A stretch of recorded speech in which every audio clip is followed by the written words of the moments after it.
한국의 자연재해 주택이라는 사진이 공유되면서 국내는 물론이고 해외에서도 관심을 갖고 있습니다. 특히 가까운 나라인 일본에서는 자연재해가 많기 때문에 일부 일본에 사는 한국인들도 관련 내용에 관심을 가지며 의견을 표했다는데요. 한국의 이동식 재난주택을 보며 놀랍다고 하는 것은 여러 가지 이유가 있었다고 합니다. 아무래도 자연재해가 많은 일본과 다양한 면에서 비교가 된 것 같은데요. 그런데 일본은 자연재해가 매우 빈번한 나라이기 때문에 이와 관련한 다양한 준비가 되어 있었지만 오히려 한국의 재난주택을 보고 감탄을 한 것은 왜 그랬는지 그 이유에 대해서 궁금함을 자아내고 있습니다. 우선 한국의 이동식 자연재택 주택을 공급한 업체는 자신들이 정부 지자체가 납품한 자연주택을 공개하면서 자세한 부분을 설명하면서 단기간에 충분히 거주할 만한 장소임을 밝히기도 했습니다. 이와 같은 이동식 재난주택은 갑작스러운 자연재해로 집을 잃은 사람들에게 정부와 비영리 기관들이 수주해 삶의 터전을 마련해주기 위한 거처입니다. 내부가 공개되자 꽤나 괜찮다는 반응도 보여주고 있습니다. 간이 건물이긴 하지만 에어컨과 난방시설은 물론이고 수도도 공급되며 화장실도 있는 모습입니다. 이는 지난 강원도 고성 및 일대 산불로 인해서 집을 잃은 이재민들에게 정부가 임시로 조립주택을 공급하고 임대주택을 지원하는 가운데 나온 것입니다. 당시 강원도 산불로 인해서 562세대 1205명의 이재민이 나왔으며 시급한 주거 안정을 위해 정부는 이재민이 무료로 거주할 수 있는 24제곱미터 크기의 임시 조립주택 설치 사업을 우선 추진했습니다. 이재민 조립주택 지원 사업이 재해, 재난, 복구 계획에 들어가는 것은 당시가 처음이었습니다. 이재민들은 자신들의 집이 불타 전소가 되었어도 삶의 터전이 근처이기 때문에 이와 같은 조립주택의 선호도가 훨씬 높았던 것으로 생각되고 있습니다. 이재민들은 이곳에 머물면서 자신의 집을 복구하거나 아니면 공공임대주택으로 이사가는 옵션도 선택 가능합니다. 실제 몇 달 후 많은 가정이 공공임대로 거처를 결정했습니다. 아니면 이곳에 무료로 1년간 묵으면서 신중하게 여러가지 사항을 고려할 수도 있으며 원하는 경우에는 1년을 연장해서 다시 거주하며 자신의 집을 복구하는 데 시간을 보낼 수도 있습니다. 일본에 오래 거주했다는 한 네티즌은 한국의 일처리가 매우 빠르다는 점에 대해 주목했습니다. 일본도 각종 자연재해라면 지긋지긋하고 그에 대한 온갖 매뉴얼이 잘 구비되어 있는 곳이 분명하지만 최근 10년을 보자면 자연재해 시에 복구를 비롯해 각종 작업이 눈에 띄게 늦어지고 있다는 것입니다. 예를 들어 도로가 파헤쳐져도 해당 도로가 그대로 방치되어 수개월간 있는 경우도 허다하다는 의견입니다. 실제 2019년에 한국과 일본에 대형 태풍이 왔을 때 양국이 동시에 피해를 본 전례가 있습니다. 특히 인천공항의 경우 13호 태풍 링링으로 인해 단전되기도 하면서 공항 열차 운행이 지연되었습니다. 하지만 인천공항은 비상대책본부를 통해서 몇 시간 만에 단전된 전기를 복구하고 정상 운행했습니다. 반면 일본의 경우 비슷한 기간에 나타난 15호 태풍 파사이가 나리타 공항을 강타했으며 이로 인해 나리타 공항과 도심을 잇는 철도와 도로가 끊겼습니다.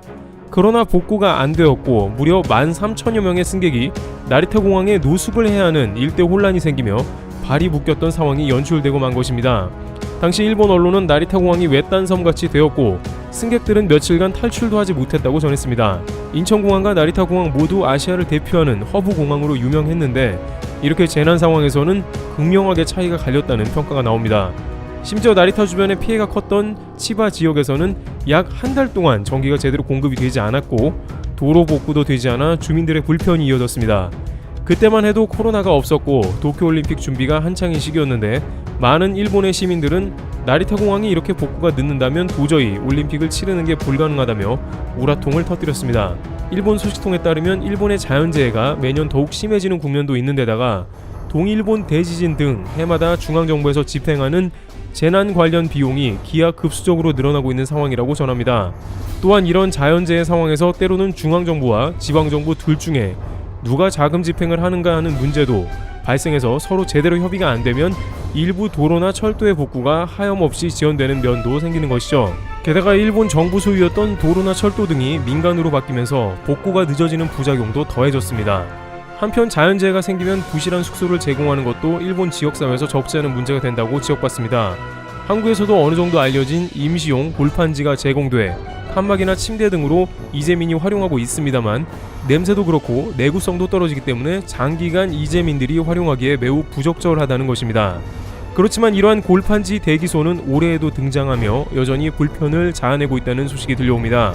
지난 7월에 일본 규슈에 기록적인 폭우가 쏟아지고 산사태 등이 발생해 주민 대피령 등이 내려졌고 그에 따라 규슈 지역에 수용시설이 마련되었지만 골판지로 간이 칸막이를 해놓으며 구설수에 올랐습니다. 게다가 올해는 코로나로 인해서 같은 공간에서 지내는 것은 집단 감염의 위험이 매우 높습니다. 일본 당국은 대피자들 간에 최대한 거리를 넓혀서 골판지 칸막이를 설치하고 있다고 설명하고 있지만 일부 이재민들은 골판지 숙소에 입소를 거부하고 자신들의 차량에서 지내겠다는 의사를 표했습니다. 코로나 고위험군인 고령자들도 많이 있기 때문에 자칫 코로나 감염이 크다는 이유로 거절한 것입니다. 하지만 일본 당국은 골판지 대기소는 나리타 공항에 입국하는 외국인 격리소에도 동일하게 쓰이고 있다며 안전상에는 큰 문제가 없다는 입장을 보이고 있습니다. 하지만 이 역시 한국의 격리시설과는 비교가 되는데요. 한국의 공항 근처 임시 격리시설의 사진을 보게 되면 깨끗한 독립숙소에서 홀로 지내게 되어 있음을 알 수 있습니다. 나리타 골판지 격리 대기소는 독립장소가 아니라 칸막이로 되어 있어 자칫 집단 감염이 될 수 있다는 것입니다. 일본의 진보 언론 등은 골판지 회사를 심층 취재해서 미쯔비시 상사라는 것을 보도하기도 했으며 미쯔비시 상사는 아베의 친용 회사라는 것이 알려지며 일본 내 대량 골판지 공급의 이유라는 말이 돌기도 했습니다. 하지만 일본 소식통은 전반적으로 과거보다 재해복구의 속도를 비롯해서 이재민들을 위한 처우가 많이 악화되었다며 한국의 이동식 재난주택과 같이 안전하고 깨끗하면서 국민들이 보호받는 게 가장 좋다는 의견을 내기도 합니다. 일각에서는 다소 황당한 것은 일부 이동식 주택은 일본에서 개발되어 한국에서 수출되었다고 전합니다.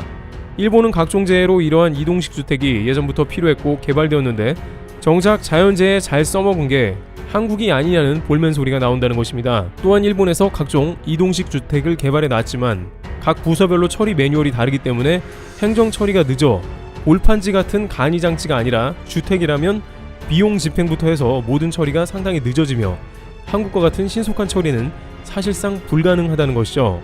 여기에 일부 일본 주민들은 후쿠시마 동일본 대지진 이후에 여러 장소에 대피소가 지어지기는 했지만 정부에서는 올림픽 이전에 이들을 모두 철수시키려 한다는 다소 믿기 힘든 주장을 하기도 했습니다. 지난 코로나 재난지원금 집행 부분에서도 일본은 우편으로 관련 서류를 접수하는 모습이 나오면서 아직까지도 재난지원금을 못 받은 사람이 있다는 이야기가 나오고 있을 정도로 행정이 느린 것입니다.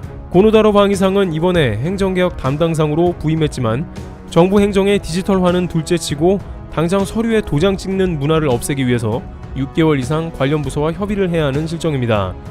한편 일본 말고 다른 국가에서도 이동식 주택은 볼 수 있습니다. 특히 미국과 같은 곳에서는 각종 대형 트럭들이 집 자체를 실어 이사 다니는 풍경이 발견되곤 하는데요. 일부 지역에서는 집값이 너무 비싸고 렌트비도 많이 나가 집만 통째로 이사를 다니는 경우가 나오는 것입니다. 그런데 작년 4월에 강원도 산불이 나면서 한국에도 이와 비슷한 풍경이 처음으로 연출되었습니다. 이러한 이동식 주택 아이디어를 이재민들에게 처음으로 적용하는 기지를 발휘한 것이죠. 관계당국은 산불 피해를 본 이재민들이 불편을 겪지 않도록 최대한 신속한 지원에 나섰으며 국민들까지 이재민들을 위한 조립주택을 각종 채널을 통해서 모금하며 재정적인 지원을 했습니다. 특히 비영리 단체들도 나서서 조립주택을 짓는 데 도움을 주기도 하는 모습이 나왔습니다. 이런 단체를 비롯한 지자체가 마련한 이동식 주택은 트럭에 실려서 강원도의 산불 지역에 배달됐습니다. 헤비타트 회원들은 12채 정도의 조립주택을 배달하고 해당 지역에서 직접 완성하며 구슬땀을 흘렸습니다. 당시 설치된 주택은 일반 목조주택을 6평으로 축소한 것으로 한국 헤비타트의 목조건축 전문가 양성기관인 충남 천안의 목조건축학교에서 50기 교육생들이 5주간의 교육기간에 제작한 것이 이렇게 쓰인 것입니다. 지난 25년간 국내외 재난지역의 주거 지원으로 피해 가정 자립을 도와온 한국 헤비타트는 이어지는 모금 상황에 따라 대응 프로그램을 확대 시행할 계획이라고 밝혔습니다. 국가에 재난이 왔을 때 순식간에 힘을 모아서 빠른 시일 내에 이를 해결하려는 의지를 통한 한국인들의 저력이 다시 한번 발휘된 장면이 아닌가 하는 의견도 나옵니다.